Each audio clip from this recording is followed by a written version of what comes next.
Bonjour et bienvenue dans cette vidéo que j'ai intitulée Comment perdre son âme. Alors j'ai souhaité faire cette petite vidéo suite à la lecture ce matin que j'ai faite dans la parole de Dieu, et je me suis dit que ça serait très important de vous partager cela parce que tous n'ont pas la chance de lire la parole de Dieu. Et regardez ce qu'il est écrit. Que servirait-il à un homme de gagner le monde s'il perd son âme? Donc voyez, il est parlé ici de perdre son âme, ou que donnerait un homme en échange de son âme? Voilà. Alors, la perte de son âme, c'est évoqué également dans plusieurs passages de la Bible,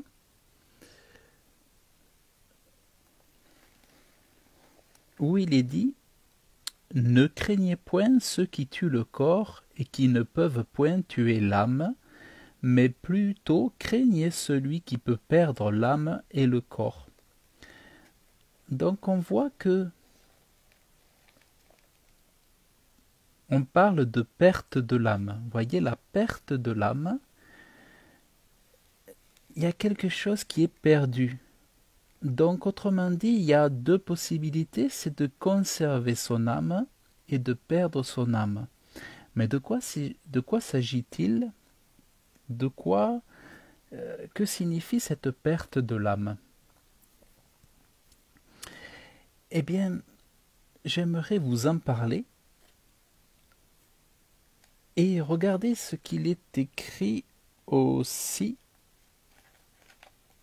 Je vais vous montrer. Il est un psaume que j'ai lu tout à l'heure.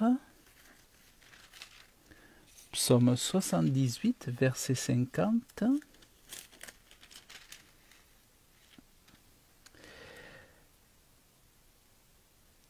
Il donna libre cours à sa colère et il n'épargna pas la mort à leur âme, il livra leur vie à la peste. Il n'épargna pas la mort à leur âme. Alors, qu'est-ce que c'est que cette mort de l'âme? Eh bien, on va aller voir plus précisément, vous allez voir, dans un exemple très concret, toujours pareil dans la parole de Dieu, vous allez voir ce que c'est que la perte de l'âme.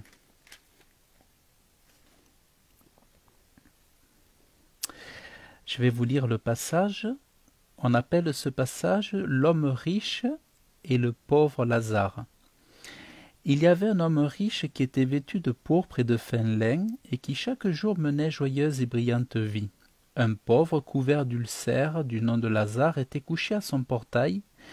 Il aurait désiré se rassasier de ce qui tombait de la table du riche, mais même les chiens venaient lécher ses ulcères. Le pauvre mourut et fut porté par les anges dans le sein d'Abraham. Le riche aussi mourut et il fut enseveli dans le séjour des morts. Alors, je vais juste ouvrir une deuxième Bible qui sera peut-être plus éloquente.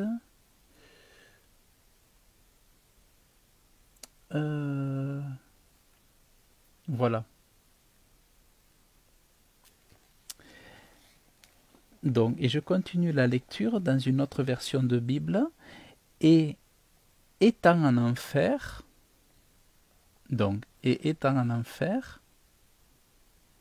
alors on appelle aussi cela le séjour des morts, vous voyez, mais en fait le véritable nom plus juste, c'est enfer. Et étant en enfer et élevant ses yeux comme il était dans les tourments,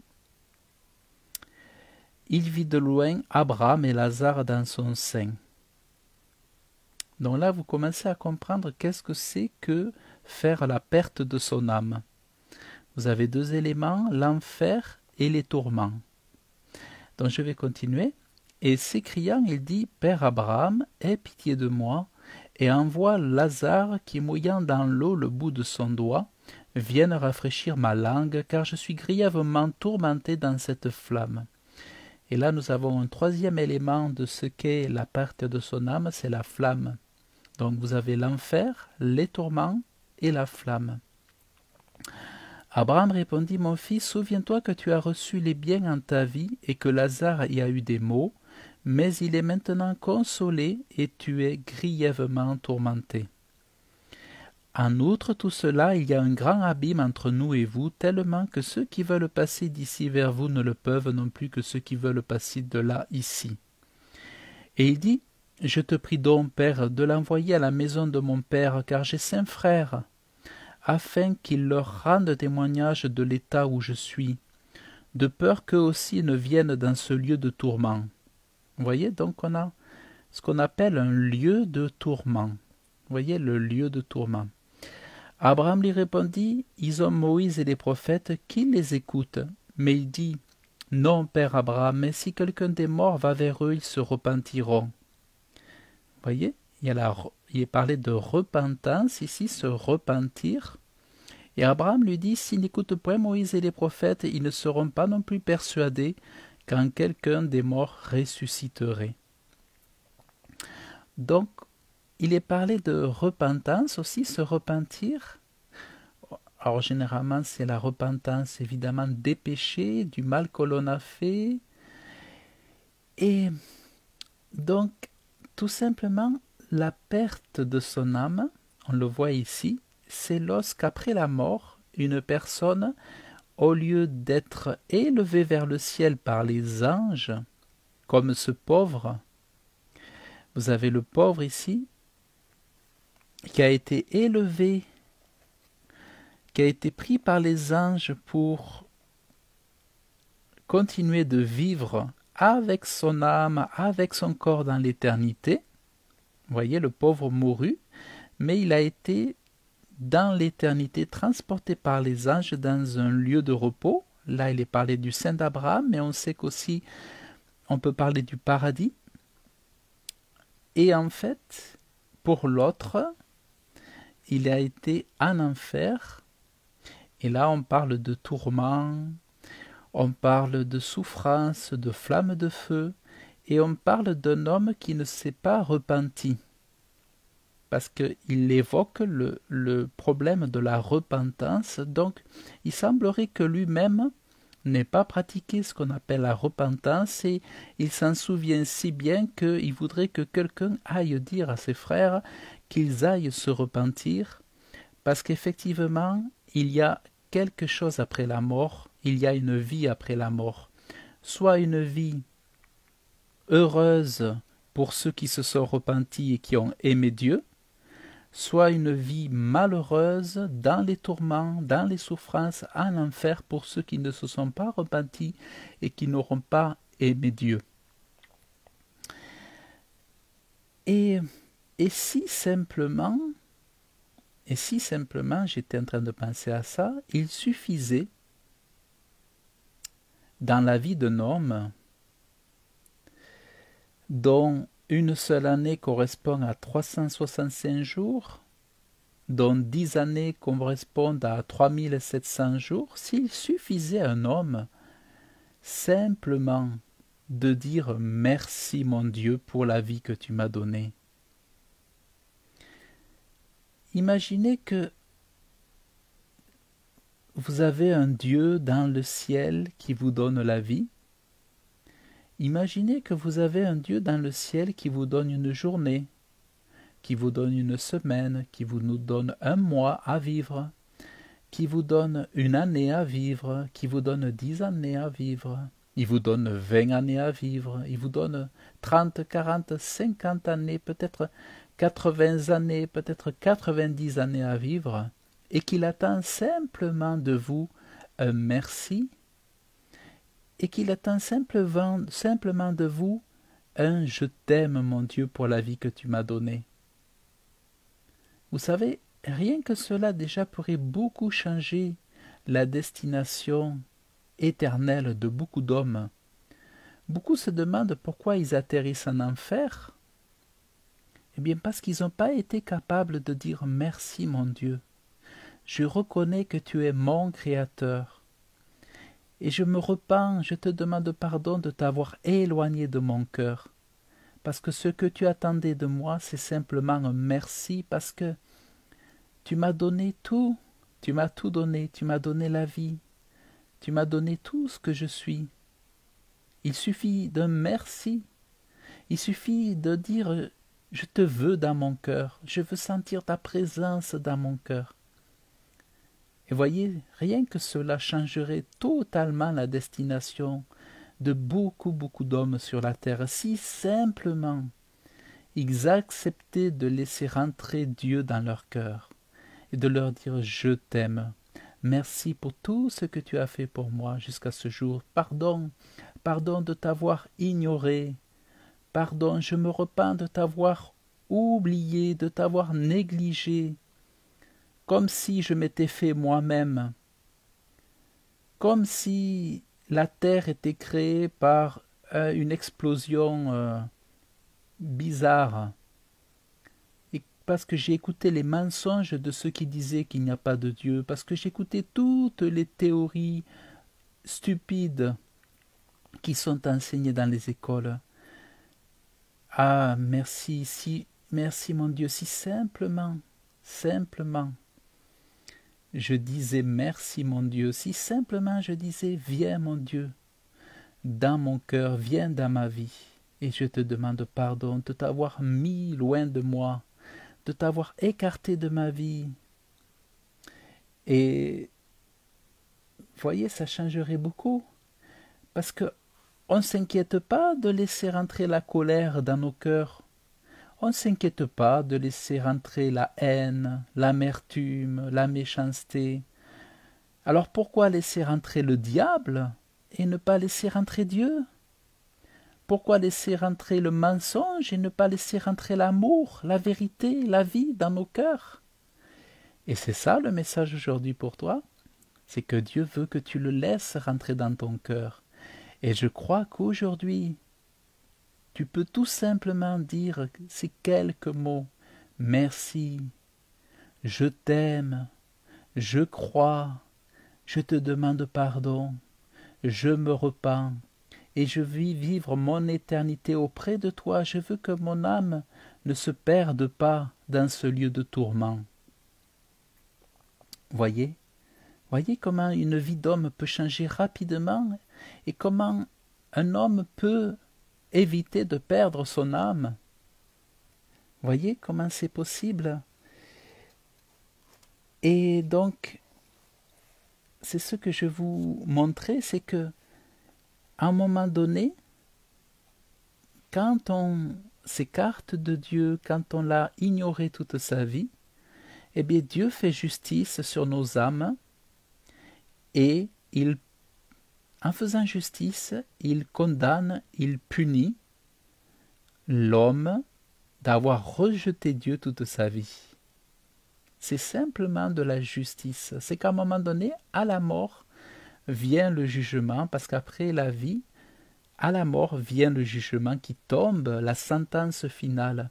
Mais Dieu a envoyé Jésus-Christ sur la terre pour que les hommes trouvent le Sauveur et qu'ils gagnent leur âme. Voyez, Dieu n'est pas venu pour condamner, il a envoyé son Fils Jésus-Christ pour que les âmes soient sauvées. Donc aujourd'hui, si tu dis « Je t'aime mon Dieu et je veux accepter Jésus-Christ comme mon Sauveur », il a pris tous mes péchés à la croix pour que je sois sauvé, lavé par son sang précieux. Il est mort, ressuscité, il s'est assis à la droite de Dieu pour que tu reçoives sa justice, que tu sois pardonné de tout, que tu sois lavé de tout, et que tu fasses le salut de ton âme et que ton âme soit sauvée pour l'éternité. Et alors tu échapperas à tous ces malheurs de l'éternité. Alors, je vais vous montrer, parce que seul ce pouvoir est donné à Dieu, voyez. Donc, il est dit dans la parole de Dieu, ne craignez pas ceux qui tuent le corps et qui ne peuvent tuer l'âme, craignez plutôt celui qui peut faire périr l'âme et le corps dans la géhenne. Donc vraiment, aimez Dieu, aimez Dieu.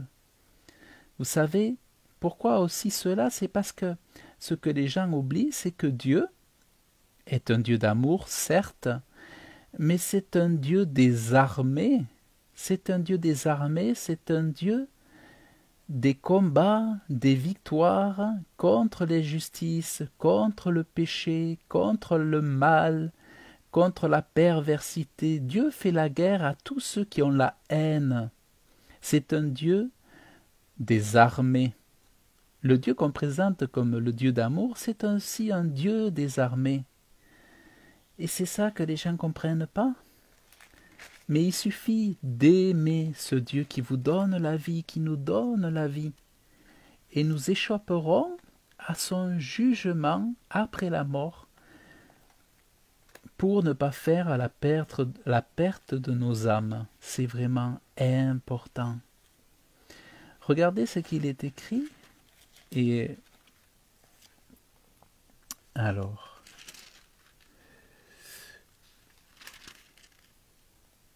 il est parlé souvent de ce Dieu des armées. Alors, je vais tâcher de le retrouver.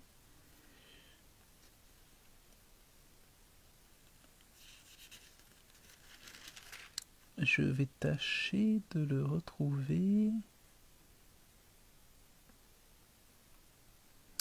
Alors, il est écrit ici qu'il soit effacé du livre de vie et ceux qui ne sont pas et qui ne soient plus inscrits avec les justes. Alors, le livre de vie, c'est là où vous êtes écrit lorsque vous faites rentrer Dieu dans votre cœur et que vous acceptez Jésus comme votre sauveur. Vous êtes inscrit sur ce qu'on appelle le livre de vie. C'est pour le livre de vie de votre âme auprès de Dieu. Votre âme, vos corps, un nouveau corps dans la vie éternelle. C'est le livre de vie. Et alors, attendez. Psaume 60. Ah non, je ne suis pas au bon endroit. Alors, donc c'est ici, je vais vous montrer le Dieu des armées. Et c'est ce Dieu qui, à un moment donné, il tranche pour dire que votre âme sera soit au paradis de Dieu, soit en enfer. Parce que c'est un Dieu de justice, un Dieu saint, un Dieu puissant, un Dieu des armées qui fait la guerre aux faux dieux, qui fait la guerre aux idoles, qui fait la guerre aux mensonges, aux pervers, aux destructeurs, à ceux qui sont des cœurs de pierre. Alors,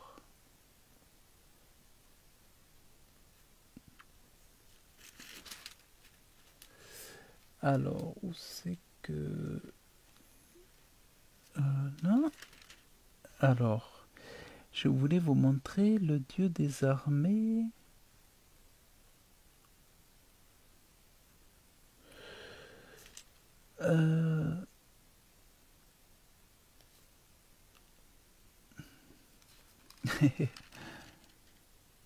Alors, le Dieu des armées, je l'ai plusieurs fois. Je voulais le mettre en fluo.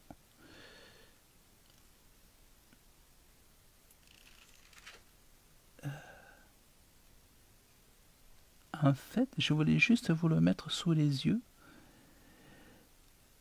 Tribu d'Israël.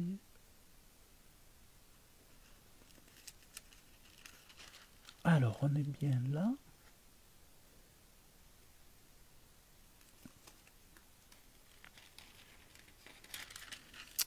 Alors, pourquoi? Merci papa, merci mon Dieu. Merci mon Dieu.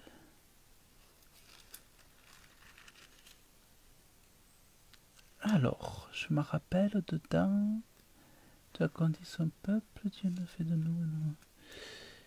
Alors, je voulais vous montrer le Dieu des armées. Bon, décidément, mes yeux n'arrivent pas à poser les yeux dessus. C'est incroyable. Dieu est connu en Juda. C'est le Dieu des armées, le Dieu des armées. Un courroux, la colère.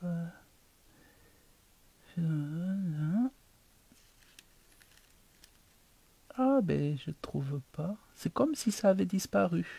C'est fort, hein? Mais lui qui est compatissant faisait l'expression de la faute, il ne détruisit pas, il multipliait les occasions de retenir sa colère et n'éveillait pas toute sa fureur. Il se souvenait qu'ils n'étaient que chair, un souffle qui s'en va et qui ne revient pas. Que de fois ils se révoltèrent contre lui dans le désert, que de fois ils l'attristèrent dans la solitude, et ils recommencèrent à tenter Dieu, à provoquer le Saint d'Israël. Ils ne se souvinrent pas de sa puissance, ni du jour où il l'avait libérés, les avait libérés de l'adversaire, ni des signes qu'il avait fait paraître en Égypte. Eh bien, je sais pas, je trouve plus le terme, le Dieu des armées. Dieu des armées, armée. Le Saint d'Israël.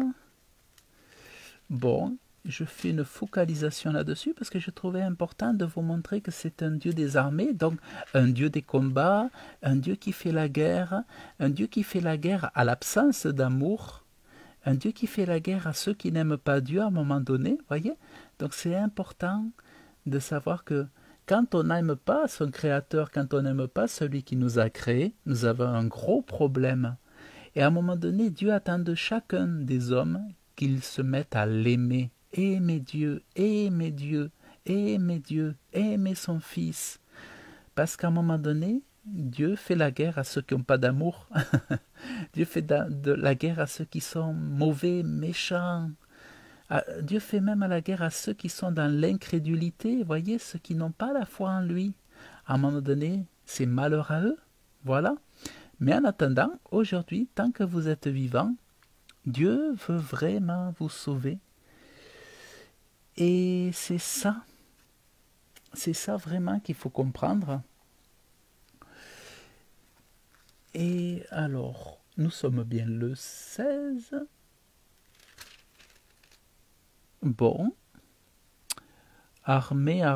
Tout à l'heure, je voyais armée partout. J'ai failli le mettre en fluo jaune, parce que j'ai dit après, je ne vais plus le voir.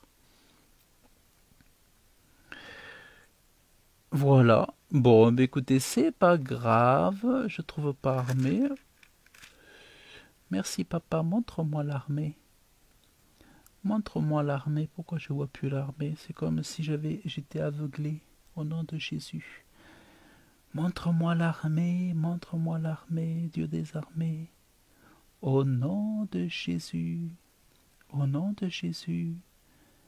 Au nom de Jésus. Montre-moi l'armée. Les actes de l'Éternel se sont mis autrefois. Ô Père éternel, montre-moi les armées. Les armées, les armées, les armées. Au nom de Jésus. Au nom de Jésus. Au nom de Jésus. Le Saint d'Israël. Alors là, je vois le Saint d'Israël. Ah ben c'est quand même incroyable. C'est comme si j'avais été... comme si je me trouvais dans la cécité visuelle. Ah, ça y est, Dieu des armées. Dieu des armées, voilà. Voyez? C'est un Dieu des armées, c'est un Dieu des armées aussi ici. Voilà. Donc, ça c'est le psaume 80, oui. 80. Alors, je l'ai cherché dans le psaume 79, en fait c'était dans le psaume 80. Donc Dieu c'est un Dieu des armées qui fait la guerre à ceux qui n'ont pas d'amour, à ceux qui n'ont pas d'amour, à ceux qui ont la haine de Dieu, à ceux qui ont la haine de la justice. Dieu est un Dieu des armées. Il fait la guerre aux démons, il fait la guerre aux anges déchus, ils font la guerre au péché. Vous voyez?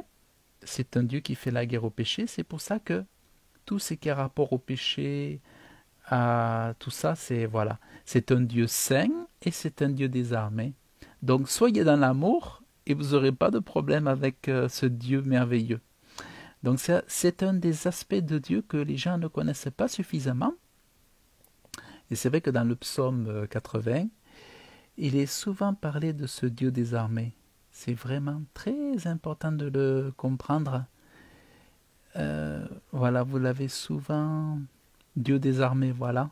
Fais-nous Dieu des armées, voyez ici.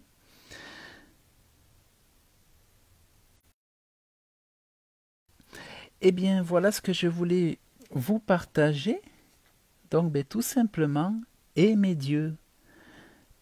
Profitez de ce que vous êtes vivant pour dire merci mon Dieu, merci, c'est toi qui m'as fait, c'est pas moi qui me suis fait, c'est toi qui me donnes la vie, c'est pas moi qui me la suis créée, c'est toi le créateur, c'est pas la nature, c'est pas un arbre, c'est pas l'univers, c'est pas Saturne qui m'a créé, c'est pas un univers impersonnel, c'est toi Dieu qui a un cœur, une âme, un amour, toi qui as des pensées, toi qui nous a fait semblable à toi, nous les hommes. Tu as un cœur, tu as une âme, tu es vivant, et tu n'es pas impersonnel, tu es un Dieu vivant. Aussi, je veux t'aimer, je t'aime et je te reçois dans mon cœur. Sauve-moi, donne-moi ta vie, donne-moi ton Saint-Esprit afin que je te suive toute ma vie durant. Père, au nom de Jésus. Amen et pardon pour tous mes péchés, Père, au nom de Jésus. Voilà. Et ainsi, vous savez que devant Dieu, on peut perdre son âme ou la sauver. C'est à chacun de choisir. Devant soi se trouve et la vie et la mort, comme on dit. À nous de choisir notre chemin, mais à le faire très très vite. Vraiment, je vous invite à faire le bon choix, intelligent, sage, prudent. Et si nous disons ces choses-là, si nous partageons ces choses avec vous, si je partage ces choses, c'est parce que nous savons, je sais que votre âme est précieuse devant Dieu, qu'il vous aime et qu'il veut que votre âme soit sauvée. Il veut que vous soyez auprès de lui pour l'éternité, car Dieu vous aime. Voilà, c'est la bonne nouvelle. Et Jésus-Christ, son Fils, vous aime très fort. Acceptez-le, car il est le sauveur des hommes, le sauveur du péché, pour délivrer les hommes du péché, de l'esclavage du péché, pour les délivrer des chaînes de Satan, du diable. Donc acceptez-le. Faites-le rentrer abondamment dans vos cœurs, comme vous l'aviez fait avant pour le mensonge, le péché, tout ça. Mais cette fois-ci, acceptez Dieu abondamment, généreusement dans votre cœur et tout ira bien. Voilà, donc merci à vous d'avoir suivi cette vidéo. Merci à Soleka pour tes messages, je les lirai tout à l'heure. Que Dieu vous bénisse pour votre écoute, que Dieu vous bénisse. Je vous souhaite une excellente journée et je vous dis à très bientôt.